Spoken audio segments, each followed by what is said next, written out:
Hello, ladies and gentlemen, and welcome to the future of the water and wastewater industry and the careers you didn't know about.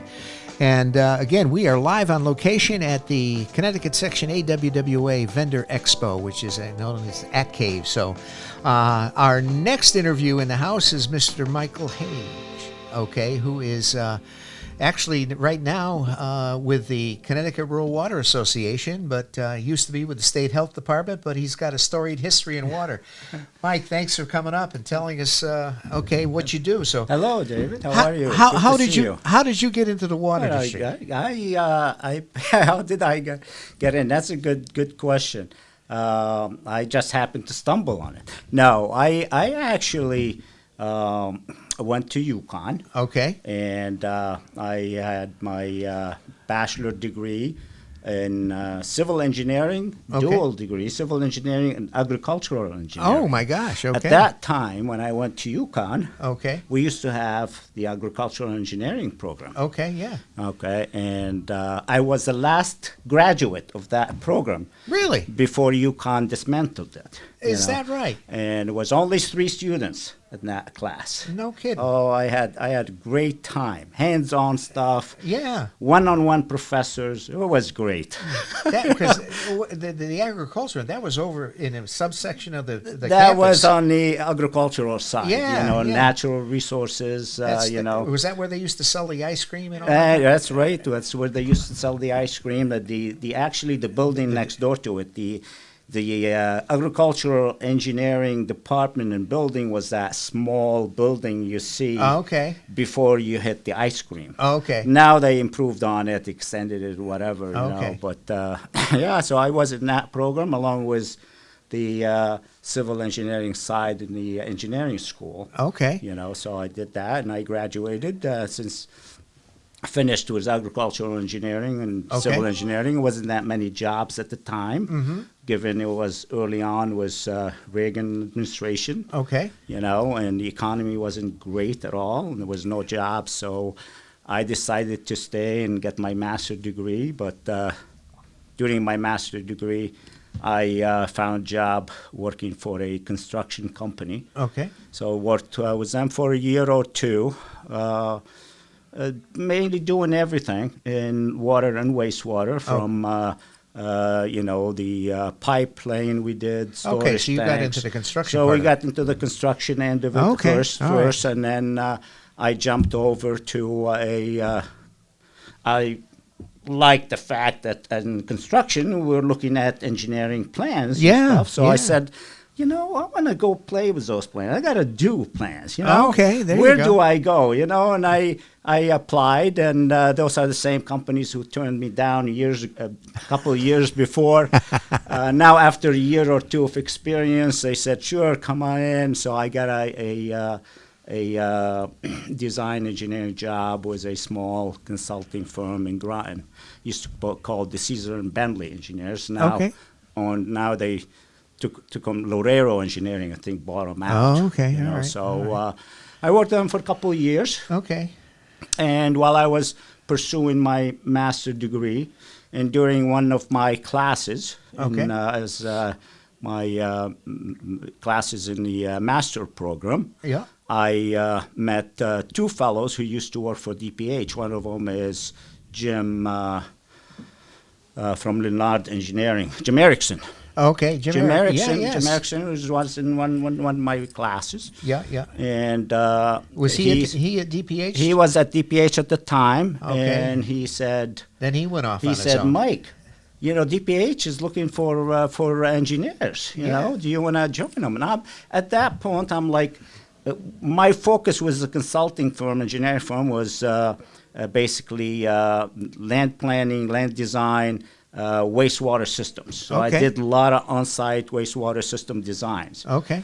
And looking at the code, and the technical standards. So to design these on-site wastewater system, we had to rely a lot on the standards and the code that were developed by DPH. Yeah, yeah.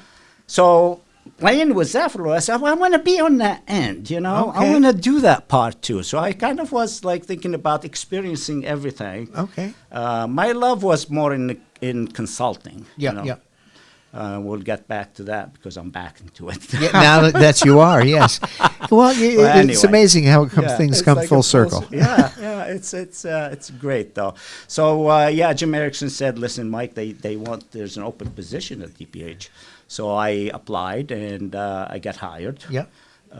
Basically to replace Jim Erickson. Oh, okay. All right. Yeah. Then he went out and spun. So Jim went to the consulting work and award, and I went to DPH, thinking that's, I'll toy around with this for a couple of years, get to learn the work behind it for codes and regulations, and then jump back to consulting. But unfortunately, or fortunately, depends. DPH kept me around, and I found my heart there. I loved what we were doing. Okay. Well, you were there. Well, Bob Rivard was there, right? Right. I was there when there was only. When I started, there was only 6 or 7 employees for DPH drinking water section. That's it. Now, Ray Jarima he's probably around. He today is around. Here. Yeah, he was the acting chief at the time. Okay. And I think he's the one who hired me at the time. So thank you, Ray. There you go. Shout out to Ray. Shout out to Ray. So yeah, I kind of every year kind of felt like maybe next year I'll stay another year. And 37 years later, I retired from DPH. From DPH. And it moved on to your next phase. And moved on to the next phase. I don't like to golf, Okay, well. I have nothing against golfing, No, okay, that's I all like right. to watch it every now and then, But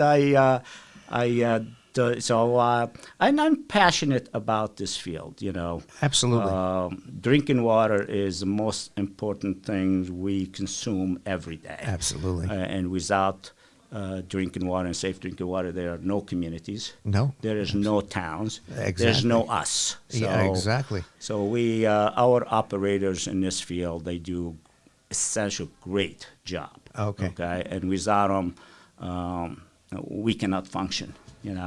I tell them sometimes they are more essential than a surgeon and a doctor. Sure. Yeah. A surgeon will work on one person. Our operators will work on the community. Exactly. If this operator, doesn't do their job well, a lot of people get sick. a lot of people are going to get sick. Yep. So they are on their toes every day, but they are, hopefully, they'll get the pay they deserve one day. Yeah. And I will be your advocate. I'll be their advocate as much as I can, for as long as I can. Well, the thing is about the water and wastewater industry, this is an industry that you can outsource, okay? You need boots on the ground. You need operators to run the filtration plants, Absolutely. The pump houses. You need construction people to lay the pipes. You need That's a job that you cannot do remotely. Exactly. Okay. Yeah. That's a job. You got to be there. You got to touch it. You're gonna feel it. You're gonna be in the middle of it. You are in the ditch. Yeah. Okay. Exactly. And that's why you are so critical essential, because they are so critical essential. Because that's why they cannot do the job remotely. You know? Well, exactly. So yes, it is something that I'm very passionate about, and I hope to see many young people. Well, this is the thing. I've been in the industry 50 years and so I've just retired. But one of my passions obviously is succession planning in the industry, because the average age of an operator in Connecticut is 53 years old. Yeah. So we need to excuse the pun, but we need to fill the pipeline. As far as that goes. We have to. And so forth. We have to, Dave. And we cannot survive. No, I know. We're going to fail as a community if we don't really bring these young people early age into thinking about being in this, getting into this business. I understand, you won't go to college, but this is college by itself. Oh, absolutely. And realistically, not everybody's meant to go to college. There's a lot of students that they're more hands-on. They like They're- the hands-on stuff. The hands-on yes. thing, and that's one of the things years ago that I started the water and people class, okay, at Portland High School. I worked with Bill Sullivan and Lori and developing the curriculum to where we could basically train high school students, or at least give them an awareness of some of the potential that's out there to become certified as an operator in training, okay, that would move on into, filling the ranks, going forward, because, we're all getting older. Exactly, and that's the reason I agreed to help this organization, Connecticut Rural Water and Wastewater Association here in Connecticut. Okay, that's the main reason I felt like I need to do that, so we can promote young people to become operators, Sure. and we want to give them the tools to be the best operators there in the country, not just in Connecticut, in the country, and that's why we do offer a lot of training classes to operators, water and wastewater side, and then also given that our workforce, is getting smaller and smaller with all these retirements, people our age retiring. Exactly. Okay, the young people need some kind of a mentoring at first, Absolutely. and also need the training to help them kind of get into this and feel better about it and feel easy around it. Okay, so we started doing these operator certification training. Okay, they are an intro training for really the young people who never been in the water business. Okay, and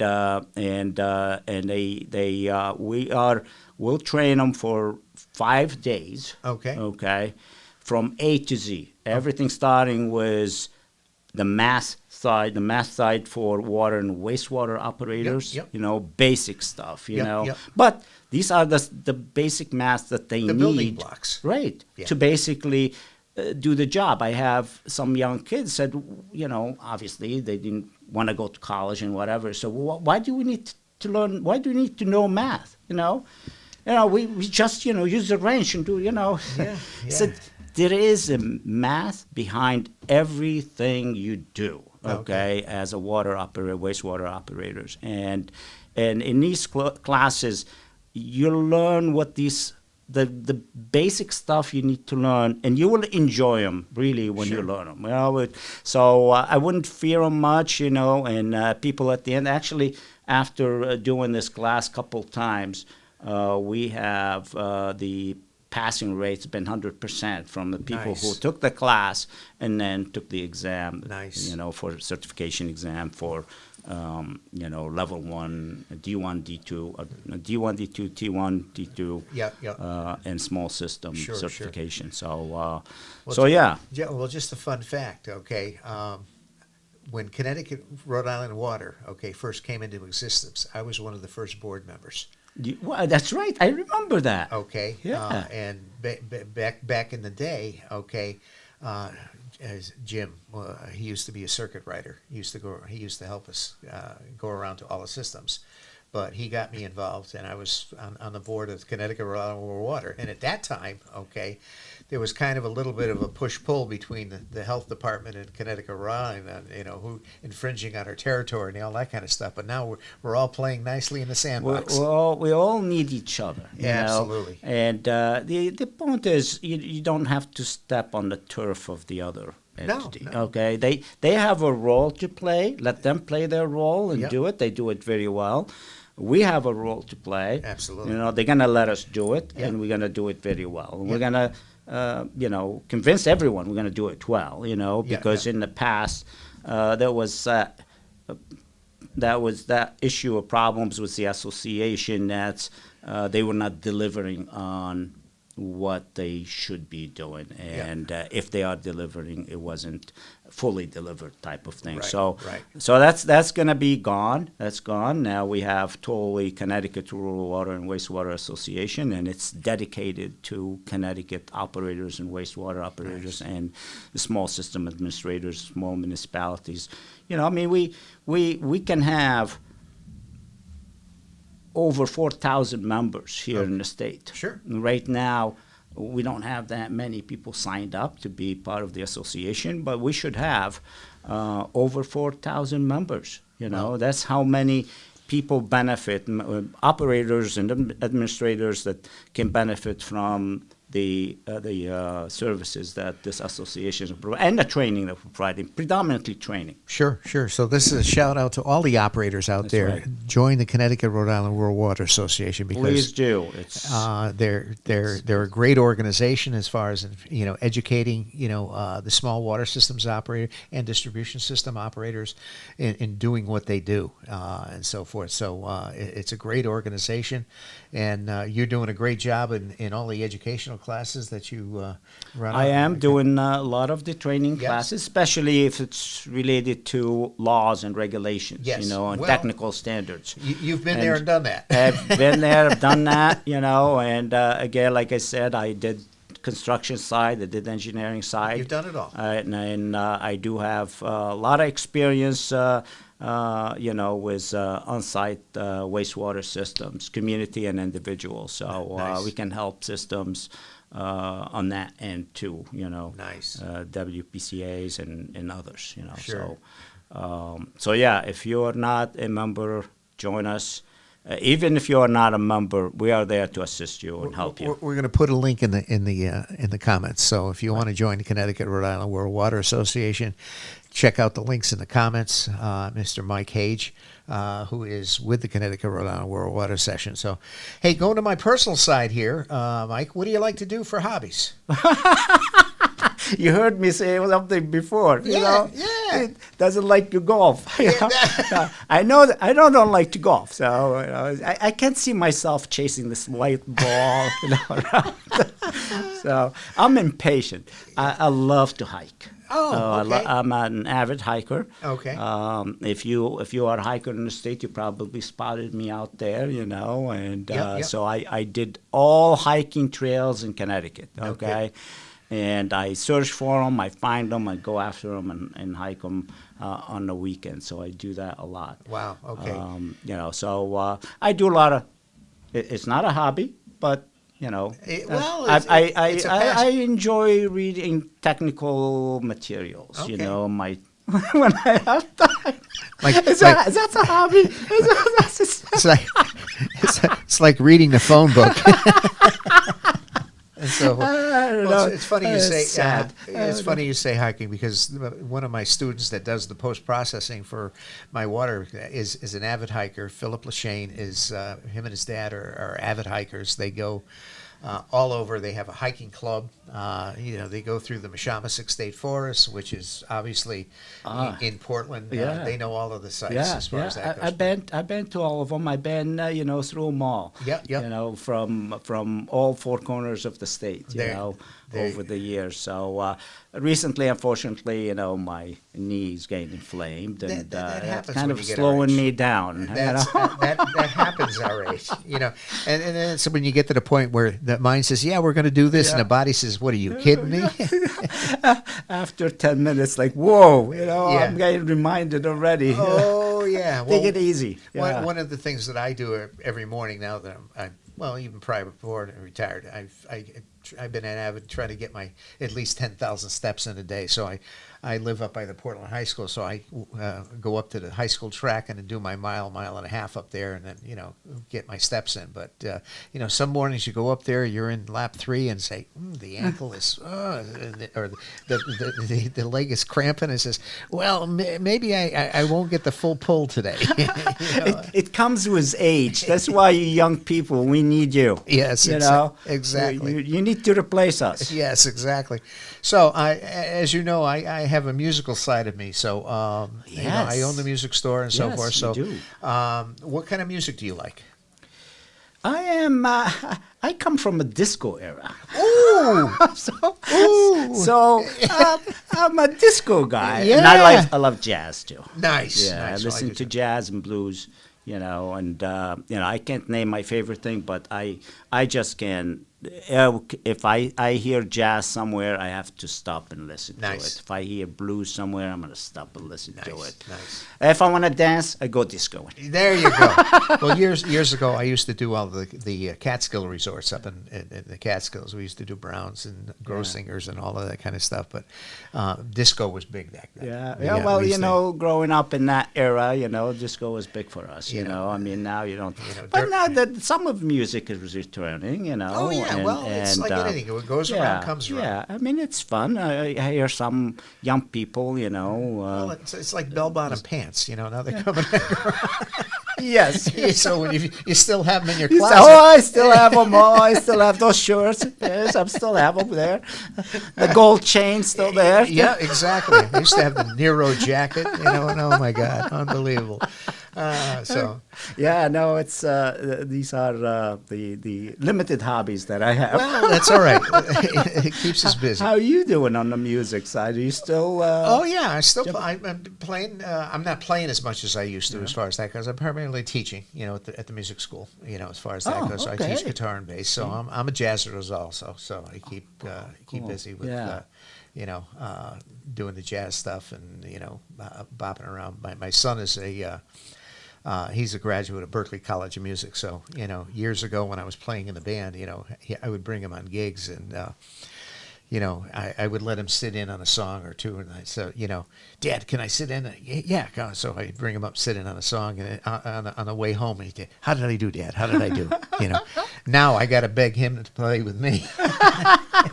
Wow, that's cool. He went into the Army. He was an Army bandsman and so forth. So he's a percussionist, but he did 8 years active and toured Germany, France, and Belgium, and so forth, and then came back. But he's still in the reserves, so he still plays. Wow. And so forth. But anyway. Good for him. Good for him. So, okay. So, you're stuck on a desert island. What food could you eat every day? What food would I eat every day? Yeah. I'm a big time on eating fruit and vegetables. Oh, So any vegetables I can find, any leaves I can find that you Nice. can, it's not poisoning, I will eat it. Okay. Because I would not say no to anything that is, in that category, the vegetable category Nice. and the fruit category. But, Nice. So yeah, I have to have my big bowl of salad every night. You know, I mean, you gotta come and see my house. It's just some people say, "Is this for everyone to share?" No, That's mine. That's mine. Well, Christ! Just before I retired, I started doing the keto diet. I said I gotta lose some of this. I had a full keg, so now I'm down to a half barrel.